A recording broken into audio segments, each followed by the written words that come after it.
Olá, seja bem-vindo.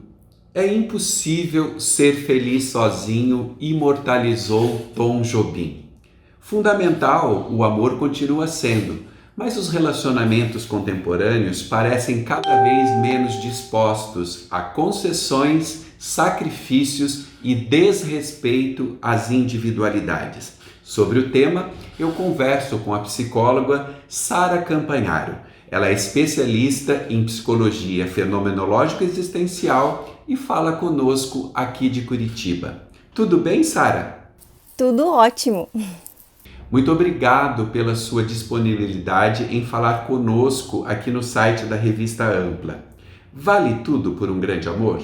Depende muito o que é valer tudo por um amor. A gente vê muitos casos, né, na clínica, enfim, num geral, principalmente com mulheres, né, acontecendo muito com mulheres principalmente, a questão de elas realmente fazerem tudo, e esse tudo muitas vezes é abdicar de coisas da sua própria vida, né, do seu trabalho, das suas decisões, dos seus projetos de vida, por um grande amor, por acreditar neste grande amor.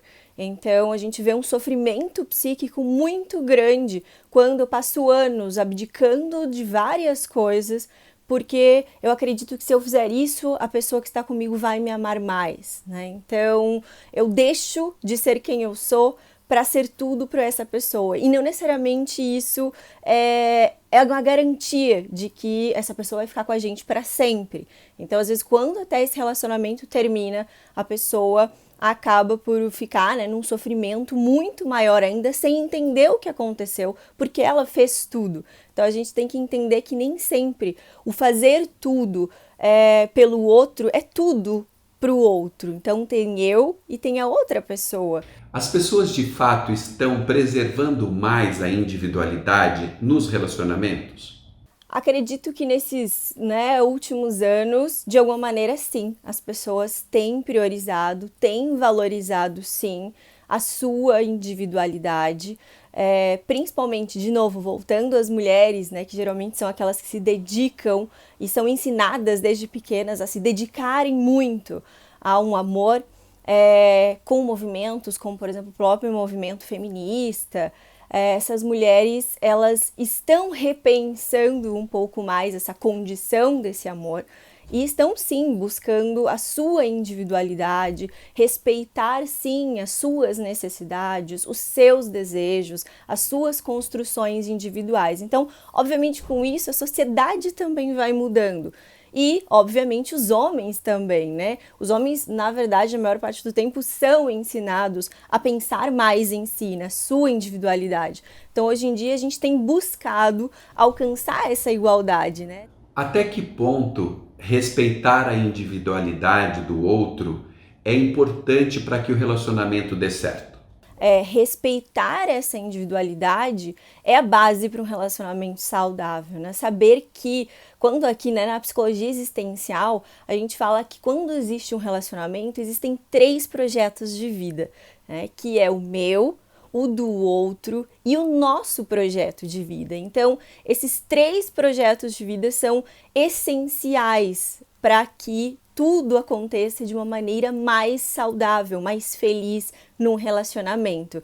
Então, respeitar o projeto de vida da outra pessoa, né? Ser respeitada no meu projeto de vida e criar o nosso é essencial. E também, claro, quando a gente pensa em individualidade, a gente está falando também de respeitar a pessoa ser quem ela é. Se eu me apaixonei por uma pessoa, se eu pretendo construir um relacionamento com essa pessoa, que seja um relacionamento onde eu quero que essa pessoa seja quem ela é. Então isso é a base para a individualidade ser respeitada também, né? Não é eu ir lá, né, desconfiar da outra pessoa, mexer, por exemplo, no celular da outra pessoa. Isso é um desrespeito e fere muito a individualidade da outra pessoa, né? A individualidade desse meu parceiro, dessa minha parceira. Então, respeitar isso é essencial para um relacionamento ser e continuar sendo saudável. A ideia da metade da laranja, da alma gêmea, ainda encontram ecos na sociedade contemporânea? sim, a ideia de alma gêmea ainda tem um eco muito forte na nossa sociedade. A gente vê isso através, né, das músicas, dos livros, das séries que ainda são produzidas atualmente, na fala, né, de pacientes, adolescentes, pré-adolescentes, ainda com essa ideia, né, de alma gêmea, de encontrar o seu grande amor. E o que, até certo ponto, é ruim, porque almas gêmeas não existem. Almas gêmeas também são uma construção aí histórico-social, advinda aí dos gregos, desde Platão, e ficou aí arraigada na nossa construção social como se fosse verdade. Quando a gente olha para o amor como algo real, a gente percebe que amar é poder escolher. Amar não é um destino pronto, amar é uma escolha. Eu escolho estar com alguém, eu sou escolhida por essa outra pessoa e juntos vamos construir a nossa relação. Então, quando a gente se liberta dessa ideia de alma gêmea, a gente percebe que a gente tem o poder de escolha, o poder de transformar o meu relacionamento. Por conta da carência, as pessoas costumam fazer mais concessões para não ficarem sozinhas? A carência, ela acaba sendo algo que a gente vê bastante, né? Ainda mais nesses tempos de pandemia, na clínica tem aparecido ainda muito mais, porque as pessoas ficando em casa, ficando em quarentena, principalmente quem mora sozinha e sozinho, sente ainda muito mais forte essa carência, porque até mesmo porque nós somos seres sociais, né? Nós seres humanos, a gente precisa, a gente também necessita desse contato com as outras pessoas, dessa vivência, né, de ser com outras pessoas. Então, imagina um relacionamento ainda muito mais, né? Vontade de, até também, né? Como seres não só sociais, mas seres psicológicos. Então, a gente é desde pequeno, né? Ensinado, né, e falado sobre o momento que eu vou encontrar alguém, que eu vou ter esse relacionamento, em que eu vou encontrar esse amor, ainda mais nesse eco, como a gente falou agora há pouco, né, da ideia de amor romântico. Então, a necessidade, a vontade de estar com outras pessoas acaba sim sendo algo gritante na nossa vida, ainda mais quando a gente está se sentindo sozinha, sozinho. Sara, agora eu vou te fazer a pergunta de US$ 1 milhão. Qual é o segredo para um relacionamento dar certo? Não tem uma receita de, né? Cada ser humano é um ser humano, com as suas histórias, com a sua subjetividade, com a sua personalidade. Então, não existe, se a gente pensar assim, né, uma receita que a gente possa dizer, olha, para o relacionamento dar certo, tem que fazer isso, isso, isso. Seria maravilhoso a gente poder fazer isso, né? Mas a questão que parece até mais básica, mas é que é essencial para um relacionamento ser saudável, para que o relacionamento seja duradouro, é o diálogo. Parece a coisa mais básica de todas, mas talvez seja exatamente por ela ser a mais básica que muita gente se esquece, né, desse diálogo do dia a dia. Que alguns pacientes até dizem, a gente tem que fazer DR, né, todo dia. Olha, sim, mas a DR não de um jeito pejorativo, porque a gente até acha que ficar discutindo a relação é ruim.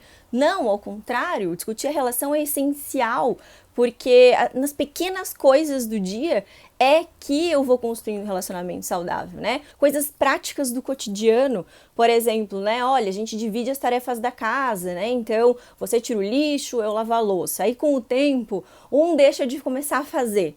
Então é importante falar, olha, eu tô fazendo a minha parte, né? Se você é responsável por tirar o lixo, poderia tirar o lixo, né, mais constantemente para a gente dividir essa tarefa. Então, coisas que às vezes a gente vê na clínica que as pessoas não vão dizendo e vão guardando. E isso daqui 20, 30 anos de relacionamento, chega num momento, às vezes, que esses casais vêm para a clínica e a gente percebe que muitas vezes já não tem mais jeito, porque a pessoa está tão cansada de coisas que não disse que já não aguenta, já não suporta mais aquela relação. Quais são os indicativos de que o relacionamento está ficando tóxico? É algo muito sutil quando a gente fala de relacionamento tóxico e a gente pode falar de um relacionamento abusivo, por exemplo, né? Porque não é todo tempo que a pessoa é tóxica, não é todo tempo que a pessoa é abusiva. Então, são detalhes muito sutis que às vezes demoram um bom tempo para se perceber, né, que um relacionamento está sendo tóxico, né? Mas é o controle, principalmente. Fique ligada, fique ligado nos controles que a outra pessoa tenta ter sobre a sua vida. É falar sobre o que você veste, né? Se gosta, não gosto que você vista isso, use isso. É não gostar que fale com amigas, com amigos, querer ficar num ciúmes obsessivo, né? Você tem ainda muito uma ideia, também advinda de um amor romântico, de que o ciúmes é bom, o ciúmes é positivo. E não, o ciúmes ele é insegurança, ele é querer controlar, dominar a vida da outra pessoa. Então, um ciúmes constante é um sinal de um relacionamento tóxico. Então, observe, né? A gente tem que aprender a observar esses detalhes. É preciso ficar bem primeiro consigo para depois conseguir se relacionar com outra pessoa? É preciso ficar bem com a gente mesmo no começo, antes, no começo, no meio e no fim de um relacionamento. É importante que a gente esteja bem com a gente mesmo ao longo de de toda a nossa vida. A gente sabe que é muito difícil a gente conseguir, claro, estar sempre bem e tudo mais. Mas quando a gente não está bem com a gente mesmo, quando a gente não está passando por um momento legal, né, que a gente não está bem, que a nossa autoestima está baixa, fica muito mais fácil eu ser dominada, eu ser dominado pela outra pessoa num relacionamento. E mesmo que a outra pessoa nem seja abusiva, tóxica, não, às vezes eu mesmo, por nem saber direito o que eu quero para mim, não estar bem com a minha autoestima, eu vou me deixando ser levada pela vida da outra pessoa. Então, o estar bem é essencial para qualquer relação, seja um relacionamento amoroso, seja pela amizade, seja até na nossa relação com familiares. Então, sim, é importante que a gente esteja bem, que a gente se cuide, que a gente se entenda, que a gente saiba qual é o nosso projeto de vida, o que eu quero construir para mim. Estando bem comigo, eu vou estar bem com os outros, independente da situação. As pessoas logo se conhecem, em uma semana estão completamente apaixonadas, na terceira semana estão morando juntas. Como não pular etapas para que o relacionamento seja saudável e dê certo? A ideia de etapas é uma questão construída socialmente, né? A ideia de namorar, noivar, casar, né? São etapas construídas socialmente e que, de alguma maneira, nós, como sociedade, também vamos reconstruindo, vamos modificando também essas etapas. Tanto que hoje em dia a gente vê poucas, né, festas, por exemplo, de noivado. Já faz muitos anos que a gente vê uma diminuição mesmo de festas de noivado. Então é já uma mudança que a gente está construindo nessas etapas. Então, da mesma maneira, quantos casais hoje, uma grande maioria, né, de casais hoje, já começam a namorar e decidem morar juntos, né? Antes mesmo de casar num civil e tudo mais, ou morar juntos. Ou vão então fazer uma união estável. Vamos construindo outros modos de ser e amar. Isso é bem importante quando a gente fala dessas etapas. E até é interessante, né? Porque o morar junto, antes de casar, por exemplo, num papel e tudo mais, acaba nos fazendo entender como é viver com ela, com a outra pessoa, se a gente realmente se entende morando juntos. Então, essas etapas que a gente tem pulado, né, no sentido de construção social, reconstruindo em vez de pular elas, tem sido muito importante, muito interessante na nossa construção como seres que amam e se relacionam. Porém, claro, a gente tem essas questões de pessoas que, sei lá, né, namoram 6 meses e já estão casadas e casados. E aí a gente entra em algumas questões como a questão da paixão e do amor. A paixão é algo que dura menos do que o amor, são os primeiros tempos de um relacionamento. E o amor é algo que a gente constrói a partir da paixão. Então, muitas pessoas acabam sim casando e indo morar juntos nesse período da paixão. Agora, isso é um problema? Não necessariamente, porque tem pessoas que casam, né, em 6 meses e ficam o resto da vida juntos, super funciona. E tem gente que fica 10 anos namorando, casa e fica, sei lá, 1 ano casados. Então, de novo, a gente não tem como dizer o que é melhor ou o que é pior. São modos diferentes de fazer. A grande questão é o diálogo, é o estar bem com o outro, é ter uma relação saudável de construção em conjunto. Sara, obrigado pela sua participação na nossa conversa ampla. Obrigada, eu que agradeço o convite, fiquei muito feliz. E a você, muito obrigado pela atenção e até o próximo vídeo.